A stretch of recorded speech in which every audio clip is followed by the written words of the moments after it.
కీర్తనల గ్రంథము 102వ కీర్తన మొదటి వచనం చదువుకుందాం.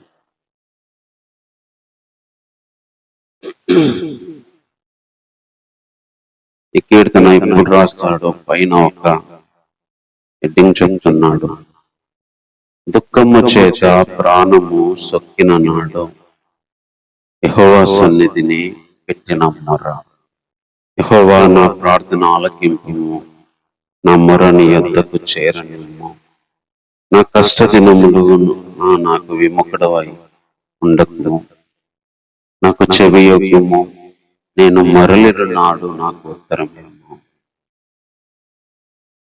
చిన్న మాట ప్రార్థన చేసుకున్నాం. ప్రేమ కలిగిన తండ్రి నీకు వందనాలు ప్రభా. ఇంతవరకు సాయం చేస్తూ ప్రభా నిన్ను గురించి పాడుకోవడానికి ఇచ్చిన మీ యొక్క తలంపులను బట్టి, పాటలను బట్టి వందనాలు నాయన. అదేవిధంగా చదువుకున్న ఈ వాక్యంలో కూడా ప్రభా మాకు అవసరమైన విషయాలు అవసరమైన రీతిలో మీరే మాకు తెలియజేయమని కోరుకుంటూ ప్రార్థన మరక్షకుడైన యేసుక్రీస్తు వారి నామములో అడిగి వేడుకుంటున్నాము తండ్రి, ఆమేన్. మరి ఈ కీర్తన ఎవరు రాశారో మనకు తెలియదు కానీ ఈ కీర్తన ఎందుకు రాశారో, ఈ సిచ్యువేషన్ లో రాశారో మనకు చెప్తూ వచ్చాడు. ఇది ఎప్పుడంటే దుఃఖము చేత ప్రాణము సొక్కిన నాడు యెహోవా సన్నిధి పెట్టిన మొర్ర. అంటే ఒక వ్యక్తికి ఈ కీర్తన రాసిన ఈ వ్యక్తి అది మోషే అయి ఉండొచ్చు, లేదా దావీదు అయి ఉండొచ్చు. చరిత్రకారులు ఎగ్జాక్ట్ గా చెప్పలేదు కానీ వాళ్ళు దుఃఖము చేత ప్రాణము సొక్కిన నాడు దేవుని సన్నిధిలో పెట్టిన మొర్ర. ఒక వ్యక్తికి దుఃఖం కలిగే ప్రాణము సొక్కిపోయినప్పుడు ఒక వ్యక్తి దేవుని సన్నిధిలో ఎలా మాట్లాడతాడు, ఏం చెప్తాడు అని చెప్పడానికి రాయబడిన కీర్తన. మరి ఈ వ్యక్తి ఏ విధంగా మాట్లాడుతున్నాడంటే, యెహోవా నా ప్రార్థన ఆలకింపుము, నా మొర నీ యొద్దకు చేరనిమ్ము, నా కష్ట దినమున నాకు విముఖుడవై ఉండము. ఫస్ట్ ఎవరికైనా దుఃఖం కలిగినా, బాధ కలిగినా ఫస్ట్ అడిగిది అయ్యా దయ చూపి, అయ్యా వినయ్యా, అయ్యా సహాయం చెయ్యయ్యా. అలాగే ఈ వ్యక్తి కూడా నా ప్రార్థన ఆలకించయ్యా, నా మొరని యొద్దకు చేరని అయ్యా, నా కష్ట దినాన నాకు విముఖుడవై ఉండొద్దయ్యా, నాకు చెవి యొగ్గయ్యా, నేను మొరలేని నాడే త్వరపడి నాకు ఉత్తరమయ్యి. అంటే తొందరగా నాకు నేను మొరపెట్టగానే ఉత్తరమేవు, నా కష్ట దినమున నన్ను విచ్చిపోవచ్చు, నా మొరని దగ్గరికి రానియ్యి, నా ప్రార్థన ఆలకించయ్యా అని చెప్తున్నాడు. చెప్తూ తన గురించి కొన్ని మాటలు చెప్తున్నాడు. పొగ ఎగిరిపోయినట్లుగా నా దినాలు తరిగిపోయినవి, పొయ్యిలోంది కాలిపోయినట్లు నా ఎముకలు కాలిపోయిచున్నవి. ఎండ దెబ్బకు వాడిన గట్టి వలె నా హృదయం వాడిపోయి ఉంది, భోజనము చేయుటకే నేను మరచిపోవచ్చున్నాను. దేవుణ్ణి వినమని, అంగీకరించమని, సహాయం చేయమని చెప్తూ ఇక్కడ తన జీవితం గురించి ఏం చెప్తున్నాడంటే, పొగ ఎలా ఎగిరిపోద్దో నా రోజులలో తరిగిపోతున్నాయి, పొయ్యిలోంది ఎట్లా కాలిపోద్దో ఎంత స్పీడ్గా నా ఎముకలలా కాలిపోయినాయి. ఎండ దెబ్బకి వాడిన గడ్డి వల్లే నా హృదయం వాడిపోయింది. ఒక పచ్చి గడ్డి ఎండకి వాడిపోతే ఎలా ఇదో అలాగే పచ్చగా ఉన్న నా హృదయం ఎండిన గడ్డిలాగా అయిపోయింది. భోజనం చేయడానికి నేను మర్చిపోతున్నా, నా మూల్గుల శబ్దం వలన నా ఎముకలన్నీ కూడా నా దేహానికి అంటుకుపోయినాయి. ఎలా చెప్తున్నా అంటే, నా మూలుగుల ఆ శబ్దం వల్ల నా ఎముకలన్నీ కూడా దేహానికి అంటుకొని పోయి ఉంటాయి అని. ఇంకా ఏం చెప్తున్నాడంటే, నేను అడవిలోని గోడబాతు పోలి ఉన్నాను, పాడైన స్థలంలో బయటి కంటె వలె ఉన్నాను, రాత్రి వేళ మెలకువగా ఉండి ఇంటి మీద ఉన్న ఒంటరి పిచ్చుక వలె ఉన్నాను. అంటే తన జీవితం అంతా ఎగిరిపోతుంది, పొగలాగా తన దినాలు పొయ్యిలోని ఎముకలు కాలినట్టు మరి తన ఎముకలు కాలిపోతున్నాయి. ఎండ దెబ్బకు వాడిన గడ్డిలాగా హృదయం వాడిపోయింది. భోజనం చేయడానికి మర్చిపోతున్న మూలిగి దేహానికి ఎముకలు వచ్చి అంటుకున్నాయి. అడవిలో ఒక గూడబాతులాగా, పాడైన స్థలంలో ఒక పైడి కణికలాగా, రాత్రివేళ మెలకువగా ఉండి ఒంటి పిచ్చుకలాగా, అంటే 3 జంతువుల లాగా ఉన్నాడని చెప్తున్నాడు. అడవిలో ఒక గూడబాతు ఒంటరిగా ఎలా ఉండిద్దో, పాడైన స్థలంలో పైడి కంటే ఎలా ఉండిద్దో, రాత్రివేళ ఒక పిచ్చుక మెలకువగా ఎలా ఉండిద్దో, అలాగా వాటి పరిస్థితి అయిపోయింది నా జీవితం. అడవిలో గూడబాతులాగా, పాడైన స్థలంలో పడిగిడి కంటగా బాగా, రాత్రివేళ ఇంటి మీద ఒంటి పిచ్చుకలాగా నేనున్నానయ్యా. దినమెల్ల శత్రువులు నన్ను నిందిస్తున్నారు, నా మీద వెర్రి కోపం గలవారు నా పేరు చెప్పి చెప్పిస్తున్నారు అని చెప్పి తన సిచ్యువేషన్ చెప్తున్నాడు. ఫస్ట్ ఏమో దేవుణ్ణి ప్రార్థిస్తూ నా మొర విను, నాకు సహాయం చెయ్యి, నా దగ్గరికి రా అని చెప్తూనే తర్వాత ఏం చెప్తున్నాడంటే, నేను నా దినాలు ఎగిరిపోతున్నాయి, నా ఎముకలు కాలిపోతున్నాయి, ఎండ దెబ్బకు నా హృదయము వాడిపోయింది, నా మూలుగులు శబ్దం వల్ల నా దేహానికి ఎముకలు అంటికిపోయినాయి. ఒక అడవిలో గూడబాతులాగా, ఒక పాడైన స్థలంలో బతికే పైడి కణికలాగా, రాత్రి వేళ మీద మెలకువగా ఉండే ఒక ఒంటరి పిచ్చుకలాగా నేనున్నాను అని చెప్తున్నాడు. ఇన్ని చెప్తూ కూడా ఇంకా ఏమంటాడంటే 10వ వచనం, నా పానీయముతో కన్నీళ్లు భుజిస్తున్నాను, బూడిదను ఆహారంగా భుజిస్తున్నాను, నీవు నన్ను పైకెత్తి పారవేసి ఉన్నావు, నా దినములు సాగిపోయిన నీడవలే ఉన్నాయి, గడ్డి వలె నేను వాడిపోయి ఉన్నాను.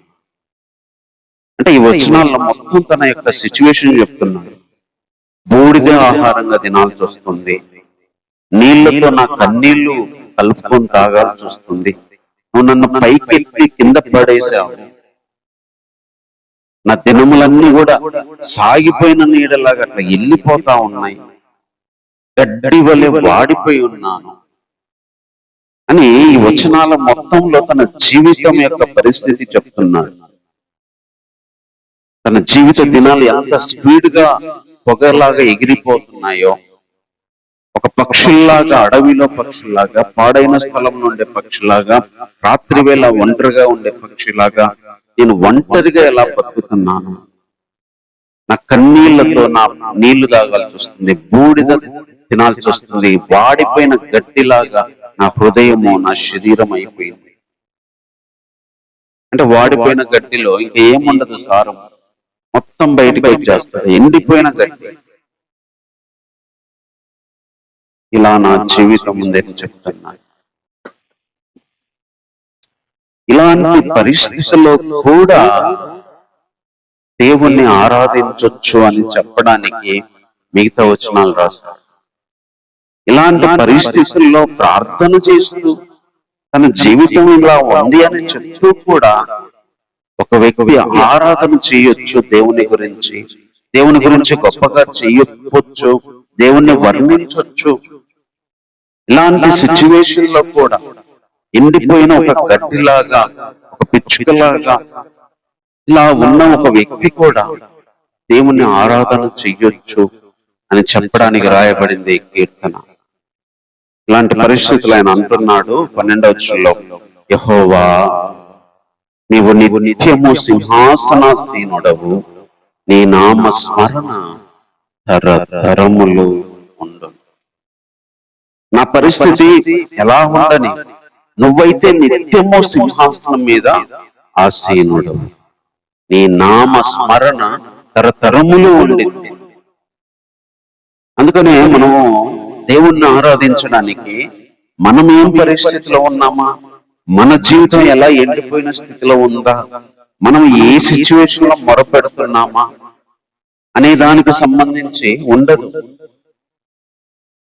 ఇలాంటి పరిస్థితుల్లో కూడా దేవా నీవు సింహాసనాసీనుడు, నిత్యము సింహాసనాసీనుడు, నిత్యము సింహాసనం మీద కూర్చుండి సర్వాన్ని నిర్వహించేవాడు.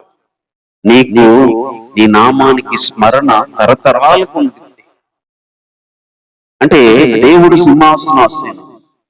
మన స్థితి ఆయనకు నువ్వు స్థుతించకుండా ఉండనియదు.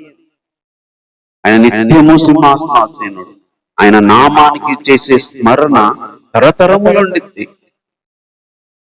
ఎందుకంటే దేవుడు అంత గొప్పవాడు అని చెప్తున్నాడు. నిజంగా ఒక వ్యక్తి మనం ఈ రెండు మాత్రం చేయగలుగుతాం. దేవా సాయం చేయి, నా జీవితం ఇలా వెళ్ళిపోయింది అని. ఇలాంటి పరిస్థితులు చెప్పినా కూడా దేవుడు ఎలాంటి వాడో, దేవుడు ఏమై ఉన్నాడో, దేవుని గురించి మనం చెప్పగలిగిన మాటలు. దేవుడు సింహాసనాసీనుడు. ఆయన సింహాసనం మీద కూర్చొని భూమి మీద ఉన్నది, ఆకాశంలో ఉన్నది సమస్తము నిర్వహించేవాడు, సమస్తాన్ని కంట్రోల్ చేసేవాడు, సమస్తాన్ని తన మాటతో జరిగించేవాడు. మన జీవితము ఎండిపోయిందని ఆయన సింహాసనం దిగిరాడు. దేవుని స్థానం తప్పిపోదు, దేవుని మహిమ తప్పిపోదు, దేవుని ఘనత తప్పిపోదు. ఆయనకు స్మరణ యుగ యుగాలు పరలోకంలో దేవదూతల చేత పొగడబడతా ఉన్నాం. అందుకే మనము కూడా ఈ జీవితాన్ని వదిలిపెట్టిన తర్వాత కూడా ఆయన ఎప్పుడు స్తుతించే వాళ్ళమే. అలాంటి వాళ్ళమే కాబట్టి ఇక్కడేదో ప్రాణం సొక్కిందని, ఎండిపోయిన గడ్డిలాగా ఉందని, పిచ్చుకలాగా ఉందని ఆయన స్తుతించడానికి, ఆయన నామాన్ని స్మరణ చేయడానికి అవి కారణాలు కాకూడదు. అలాంటి పరిస్థితుల్లో కూడా దేవుడు ఎంత గొప్పవాడో, ఆయన సింహాసనం ఆకాశంలో ఉంది, భూమి ఆయనకు పాదపీఠము, సమస్త జగత్తు ఆయన చేతిలో ఉంది, నిర్వహించేవాడు. ఆయన సార్వభౌమ అధికారం కలిగిన వాడు, సమస్తం ఏలేవాడు, ఆయన మించిన దేవుడు లేడు అని చెప్పి మనం దేవుని ఆరాధించవచ్చు అని చెప్పి ఈ కీర్తనకారుడు ఆరాధిస్తున్నాడు. తర్వాత ఇంకా దేవుని గురించి ఏం చెప్తున్నాడు అంటే ఇంకో మాట, నీవు లేచి సియోన్ను కరుణించెదవు, దాని మీద దయచూపుటకు కాలము వచ్చెను, నిర్ణయ కాలమే వచ్చాను. సింహాసనం మీద ఉన్న నువ్వు లేచి దయ చూపిస్తావు, కరుణిస్తావు. నిరీక్షణతో కూడిన ఆరాధనలో భక్తులు వాళ్ళ జీవితం ఎలాంటి పరిస్థితిలో ఉన్నా వాళ్ళు ఎలా ఆరాధన చేయగలరో చెప్తున్నాడు. నువ్వు సింహాసనాసీనుడు, కానీ నువ్వు లేచి సియోను కరుణిస్తావు, దాని మీద దయ చూపిస్తావు. దాని మీద దయ చూపించడానికి నీకు నిర్ణయకాలం వచ్చింది అని చెప్తున్నాడు. అంటే ఇలాంటి పరిస్థితుల్లో దేవుడు కరుణించేవాడు, దేవుడు దయ చూపించేవాడు. దయ చూపించే టైం ఆయనకు వచ్చింది, కరుణించే టైం ఆయనకు వచ్చింది అని చెప్పి తన జీవితంలో దేవుడు దయ చూపించగలిగిన వాడు, దేవుడు కరుణించగలిగిన వాడు, దానికోసం ఆయన దిగి రాగలిగిన వాడు అని చెప్పి చెప్తా ఉన్నాడు. ఒక వ్యక్తికి ఎండిపోయిన గడ్డిలాగా, ఒక వ్యక్తి హృదయము ఎండిపోయిన గడ్డిలాగా, ఒక పిచ్చుకలాగా ఉన్న ఆ వ్యక్తి జీవితం అంత బాధలో కూడా దేవుణ్ణి బట్టి ఆరాధన ఏం చేస్తున్నాడంటే, నువ్వు దయ చూపిస్తావు, నువ్వు కరుణిస్తావు, నువ్వు కరుణించే దేవుడు, నువ్వు దయ చూపించే దేవుడు, కరుణించుటకు వస్తావు, దయ చూపించడానికి వస్తావు, కాలము కూడా దానికి వచ్చింది అని చెప్తున్నాడు. అంటే దేవుడు ఒక నిర్ణయ కాలంలో దయ చూపిస్తాడు, ఒక నిర్ణయ కాలంలో కరుణిస్తాడు. ఒక టైం వచ్చినప్పుడు దేవుడు మరి దయ చూపించి ఎంతో మందిని వాళ్ళ స్థితిని మార్చి పైకి తీసుకొచ్చాడు. ఈ భక్తుని జీవితంలో కూడా ఆయన దయ చూపించే టైం వచ్చింది, ఆయన కరుణించే టైం వచ్చింది, తన జీవితాన్ని మార్చే టైం వచ్చింది. నువ్వు దయ చూపిస్తావు, నువ్వు కరుణిస్తావు అని చెప్పి ఆరాధన చేస్తావు. ఎందుకంటే దేవుడు ఆయన దయ చూపించేవాడు. ఈరోజు మనము కీర్తనకారుడిలాగా మొరపెట్టే స్థితిలో ఉన్నా, ఈ కీర్తనకారులాగా ఎండిపోయిన జీవితము ఉన్న స్థితిలో ఉన్న దేవుడు నిత్యము సింహాసనాసీనుడు అని మనం ఆయన ఆరాధించవచ్చు. ఎందుకంటే ఆ సింహాసనం మీద ఉంది ఆయన, అధికారం ఆయనది. ఆయన సెలవిస్తే ఏదైనా జరిగింది. ఆజ్ఞలు పాస్ చేసేది ఆయన, శాసనాలు నియమించేది ఆయన. ఆయన ఏదైనా పంపేయగలడు, ఏదైనా మాన్పించగలడు. గవర్నమెంట్ అంతా ఆయన చేతిలో ఉంది. అది ఇక్కడ చెప్పాడు. అలాగే నువ్వు లేచి కరుణించే టైం వచ్చింది, నువ్వు లేచి దయ చూపించే టైం వచ్చింది. ఈ పరిస్థితిలో నువ్వు దయ చూపించే దేవుడు అని చెప్తున్నాడు. తర్వాత ఇంకేం చెప్తున్నాడు అంటే 16, 17 వచనాలు, ఏలైనగా యెహోవా సీయోనును కట్టి ఉన్నాడు, ఆయన తన మహిమతో ప్రత్యక్షమాయను. ఆయన దిక్కులేని దరిద్రుల ప్రార్థన నిరాకరింపక వారి ప్రార్థన వైపు తిరిగి ఉన్నాడు. దేవుడు యెరూషలేమును ఎట్లా మహిమతో నింపి ఎట్లా కట్టాడో, యెరూషలేము యొక్క జీవితాన్ని ఎలా బాగు చేశాడో, అలాగే ఆయన దిక్కులేని దరిద్రుల ప్రార్థన నిరాకరింపక వారి ప్రార్థన వైపు తిరిగేవాడు. ఇక్కడ దేవుని గురించి ఇలాంటి పరిస్థితుల్లో, అంటే ఒక వ్యక్తి జీవితం ఇలా ఉన్నా సరే, ఇలాంటి పరిస్థితులు ఆయన చెప్తున్నాడు, నువ్వు దిక్కులేని దరిద్రుల ప్రార్థన నిరాకరించకుండా వాళ్ళ వైపు తిరిగే దేవుడు. దిక్కులేని వాళ్ళ ప్రార్థన నువ్వు నిరాకరించకుండా వాళ్ళ వైపు తిరిగేవాడు. దరిద్రుల మొర వినేవాడు, దిక్కులేని వాళ్ళ మొర వినేవాడు. దిక్కులేని వాళ్ళని ఈ లోకం పట్టించుకోదు, దరిద్రుల వైపు ఈ లోకం చూడదు. కానీ అలాంటి దిక్కులేని వాళ్ళలాగా జీవితంలో ఉన్న ఒక దరిద్రపు జీవితము, దరిద్రులుగా ఎంచబడుతున్న జీవితాన్ని అనుభవిస్తున్న వాళ్ళను నిరాకరించకుండా వాళ్ళ వైపు తిరిగేవాడు, వాళ్ళ మరోవైపు తిరిగి వాళ్ళు ఏం చెప్తున్నారో వినే దేవుడు. ఎంత గొప్పగా ఒక వ్యక్తి జీవితం ఇలా ఉన్నా సరే దేవుడు ఎలాంటి వాడో చెప్తా వచ్చాడు. అందులో ఆయన చెప్పిన మాట, ఆయన నిత్యము సింహాసనాసీనుడు, ఆయన స్థానం మారదు, ఆయన ప్రభుత్వం మారదు, ఆయన ఏదైనా చేయగలడు. దాని మీద కూర్చొని ఆయన దయ చూపించడానికి లేచి వస్తాడు, కరుణించడానికి లేచి వస్తాడు. ఒక టైం ఉంది, కరుణించే టైం అని చెప్తున్నాడు. దిక్కులేని దరిద్రుల ప్రార్థన ఆయన నిరాకరించకుండా తప్పకుండా వాళ్ళ వైపు తిరుగుతాడు అని చెప్తున్నాడు. తర్వాత ఇంకేం చెప్తున్నాడు అంటే, యెహోవాను సేవించుటకై జనాలు రాజ్యాలు కూర్చోబడినప్పుడు మనుషులు సీయోనులో యెహోవా నామ ఘనతను, యెరూషలేములో ఆయన స్తోత్రం ప్రకటించినట్లు చెరసాల్లో ఉన్న వారి మూలుగులను వినుటకును, చావునకు విధింపబడిన వారిని విడిపించుటకును ఆయన తన ఉన్నతమైన పరిశుద్ధాలయం నుండి వంగి చూచిననియో, ఆకాశం నుండి భూమిని దృష్టించనని వచ్చుతరం వారు తెలుసుకోనట్లుగా ఇది రాయబడాలి అని చెప్తున్నారు.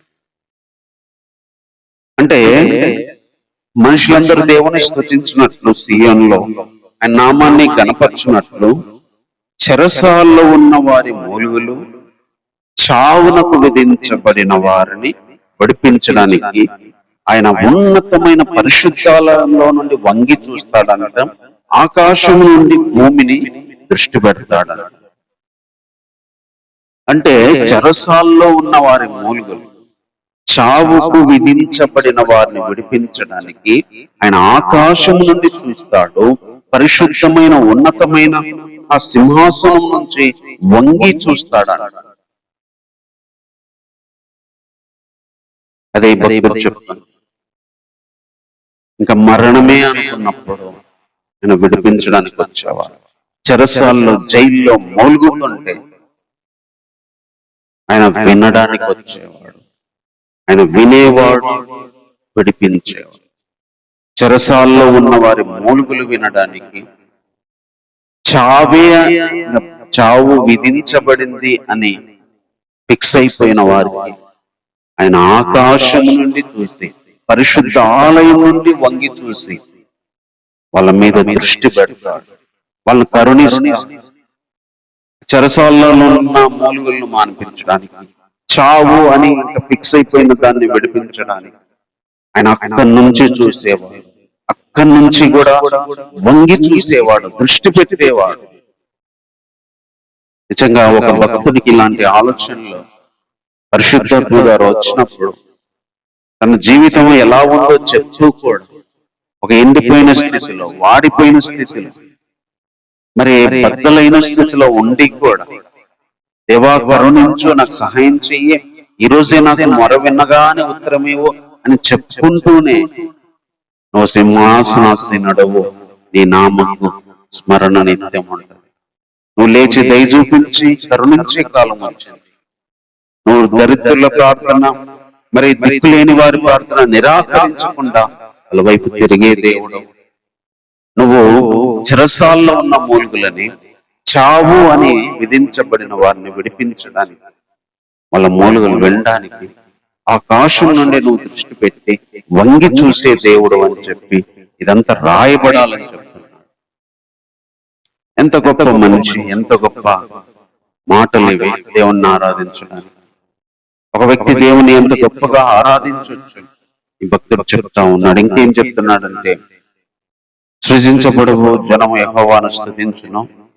23 వచనం, నేను ప్రయాణము చేయుచుండగా ఆయన నా బలము కృంగజేశాను, నా దినములు వృద్ధిపరిచాను.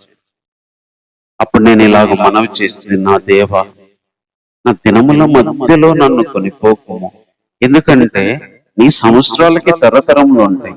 ఆది యందు నువ్వు భూమికి పునాది వేస్తేవి, ఆకాశంలో నీ చేతి పనులే, అవన్నీ నశిస్తాయి, కానీ నువ్వు నిలిచి ఉండవు. అవన్నీ వస్త్రం వల్లే పాతగిల్లను, ఒకడు అంగవస్త్రము తీసివేయనట్టు వాటిని తీసివేయును, అవి మార్చబడును. నీవు ఏకరీతిగా ఉండవాడు, నీ సంవత్సరాలకి అంతం లేదు. నీ సేవకుల కుమారులు నుంచి అందరూ వారి సంతానము నీ సన్నిధి స్థిరపరచబడును. ఇక్కడ తన జీవితం అయిపోయే పరిస్థితి. ఏమంటున్నాడు?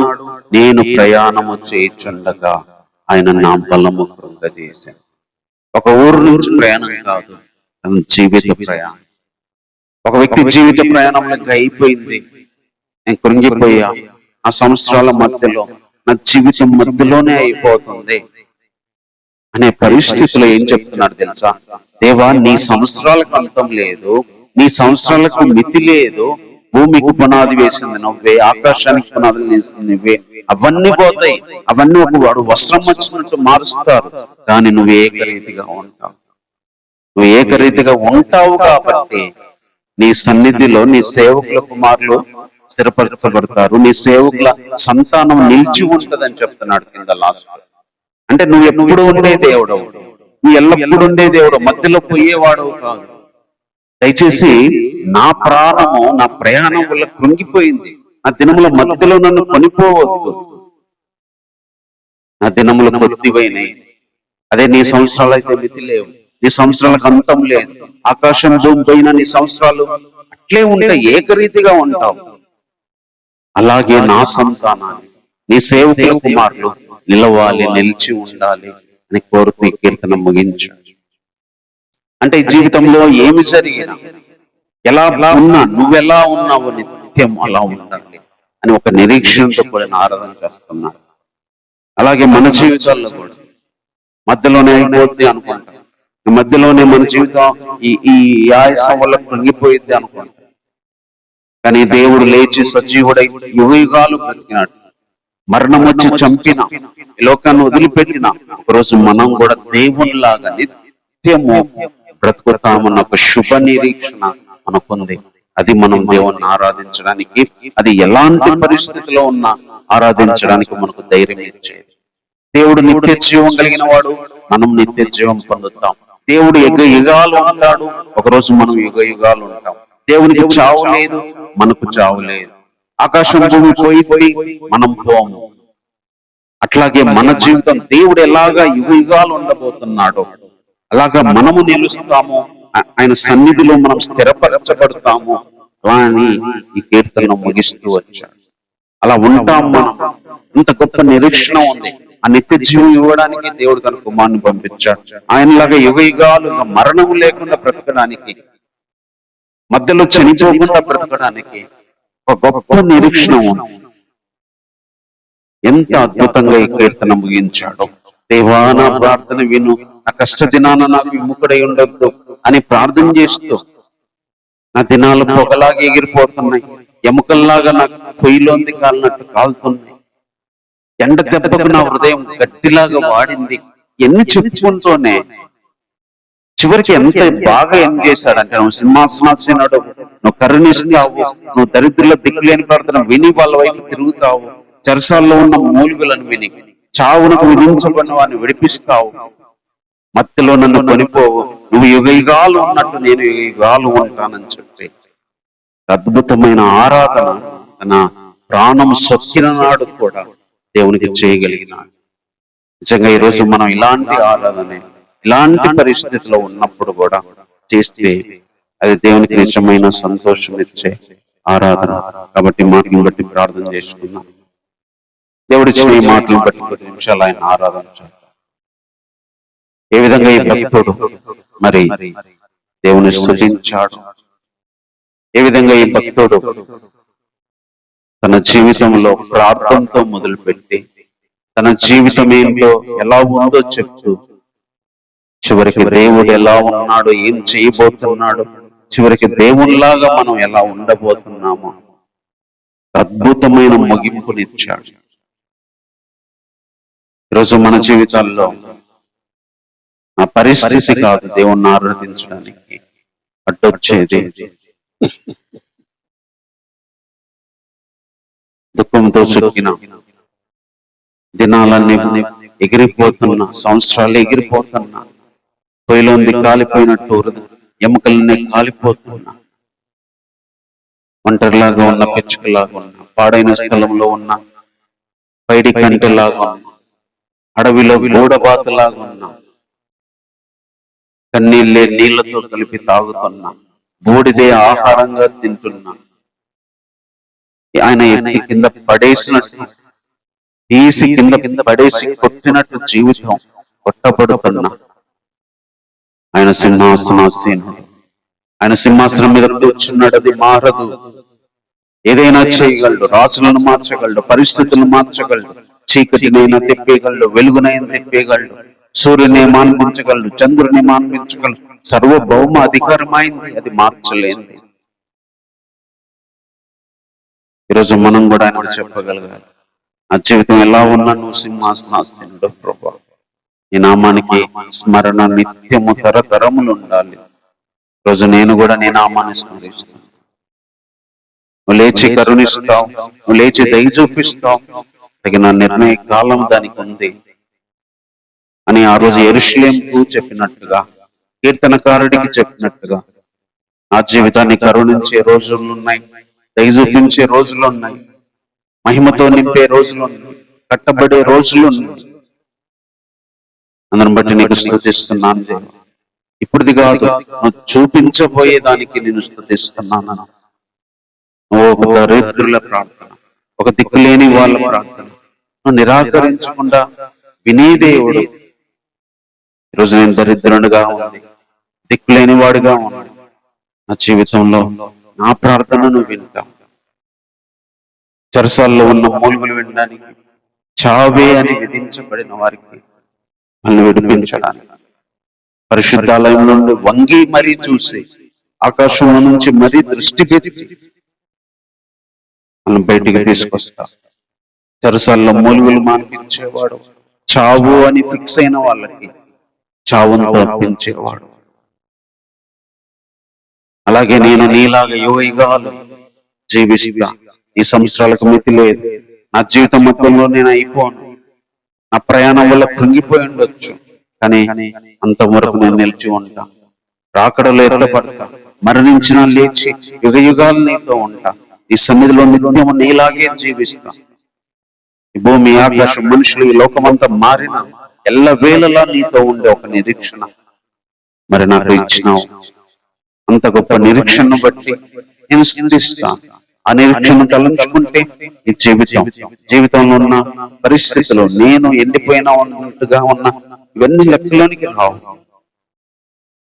నిరీక్షణతో కూడిన ఆరాధన నేను చేస్తానని చెప్పి 10 నిమిషాలు దేవుణ్ణి ఆరాధన చేద్దాం. ప్రేమ కలిగిన తండ్రి నీకు వందనాలు నాయన. ఎంతవరకు నాయన ఇదే ప్రభా సహాయం చేసి కీర్తనకారుడు యొక్క ప్రభా ఆలోచనల ద్వారా, భక్తుని యొక్క అనుభవం ద్వారా ఒక వ్యక్తి ఏ పరిస్థితిలో ఎలా ఉన్నప్పుడు కూడా దేన్ని బట్టి నిన్ను ఆరాధించవచ్చు ప్రభా, దేన్ని బట్టి నిన్ను స్తుతించవచ్చు, ఏ సిచ్యువేషన్ లో కూడా నిన్ను స్తుతించవచ్చు.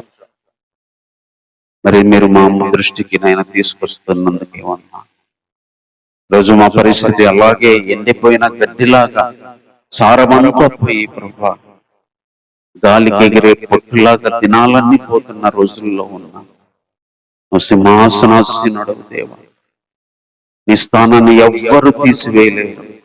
నిన్ను తప్పించి సింహాసనం మీద కూర్చోడానికి ఎవ్వరు రాలేరు ప్రభా.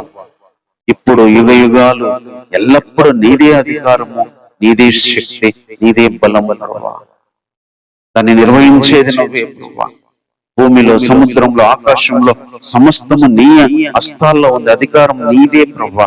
ఎందుకంటే నిత్యము నీవే సింహాసనాసీనుడు.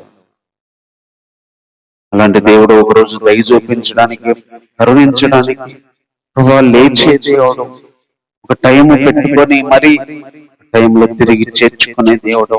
ఆ రోజు ఇశ్రాయేల్ ప్రజలను దయ చూపించి చేర్చుకున్నట్టుగా, తిరిగి సమకూర్చినట్టుగా, తిరిగి కట్టినట్టుగా ఈరోజు మా జీవితాలను కట్టగలిగిన వాడు, మా జీవితాలను సమకూర్చగలిగిన దేవుడు, మా జీవితాల్లో నీ దయ చూపించగలిగిన వాడు ప్రభా. అందుని బట్టి నేను స్తుతిస్తున్నాను ప్రభా. అలాగే నువ్వు దరిద్రుల దిక్కులేని వాళ్ళ ప్రార్థన కూడా నిరాకరించకుండా వాళ్ళ వైపు తిరిగే దేవుడు ప్రభా. రోజు నేను ఒక దరిద్రుడిగా, దిక్కులేని వాడిగా ఉన్నా సరే అలాంటి వాళ్ళకు కూడా నువ్వు మొరకు వినే దేవుడు, అలాంటి వాళ్ళ వైపు చూసే దేవుడు.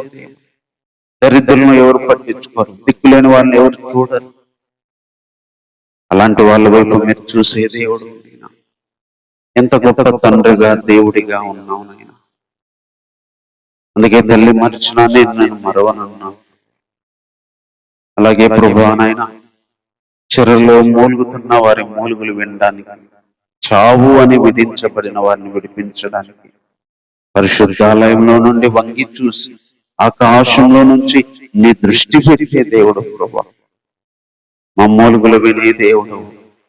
చావు ఇతని జీవితంగా చావే అని ముగింపే అనే పరిస్థితుల్లో విడిపించడానికి నువ్వు వంగి చూసే దేవుడు ప్రభువా. నువ్వు ఆకాశంలో నుంచి మరి దృష్టి పెట్టే దేవుడు. అలాంటి వారి వైపు నువ్వు చూసే దేవుడు నాయన. అలాంటి దేవుడుగా ఈరోజు మాకు ఉన్నందుకై ఉన్నాను. నా ప్రయాణం వల్ల నా బలము కృంగిపోయినా సరే దేవా, నా సంవత్సరాల మధ్యలో నా జీవితం కృంగిపోయినా సరే, నువ్వెలాగా యుగ యుగాలు జీవిస్తున్నావు, నీ సంవత్సరాలకు మితి లేదు, నువ్వు ఎప్పుడు ఏకరీతిగా ఉన్నావు. అలాగే ఒక రోజునైనా నీ సన్నిధిలో నిలుస్తాము, నీ సన్నిధిలో స్థిరంగా ఎల్ల వేళల యుగ యుగాలు ప్రభువా బ్రతుకుతామన్న ఒక శుభ నిరీక్షణ కొరకే ఉన్నాం. ఆ నిత్య జీవాన్ని మాకు వాగ్దానం చేశావు. ఆ నీ సన్నిధిలో పరిశుద్ధులుగా, నిర్దోషులుగా ఎప్పుడు నీతో బ్రతికే ఒక అల్టిమేట్ గోల్ మా కొరకు ఏర్పాటు చేసావు ప్రభువా. అది ఇవ్వడానికి నీ కుమారుడైన యేసుక్రీస్తు వారిని లోకాన్ని పంపించి రక్షణ మారు మనసు ద్వారా, బాప్తిస్మం ద్వారా నేను లోకంలో తీసుకొచ్చి పరిశుద్ధాత్మ ద్వారా నమ్మకు రుజువును, నమ్మకాన్ని కలిగించారు తండ్రి. ఇంత గొప్ప దేవుణ్ణి బట్టి హృదయపూర్వకంగా స్తుతిస్తున్నాం. మా జీవితాన్ని తలుచుకుంటే బాధ, అదే నిన్ను గురించి వర్ణిస్తే మాకు ఆనందం, నిరీక్షణ, ధైర్యం. కీర్తనకారుడు సగమంతా తన జీవితం గురించి చెప్పాడు, అది బాధకరం. ఎప్పుడైతే నీ గురించి మొదలు పెట్టాడో చెప్పడం, అది సంతోషం, ధైర్యం, నిరీక్షణ ప్రభువా. ఇలాంటి దేవుడుగా ఉన్నందుకై నేను మనస్ఫూర్తిగా స్తుతిస్తున్నాను. ఇలాంటి దేవుడుగా మాకున్నందుకై నీకేమిచ్చి నీ రుణాన్ని తీర్చుకోగలం దేవా. ఏమి ఇవ్వలేక విరిగి నలిగిన హృదయంతో ఈయన మా దీన స్తుతి ఆరాధన మా రక్షకుడైన యేసుక్రీస్తు వారి నామములోనే సమర్పిస్తున్నాము తండ్రి. ఆమేన్.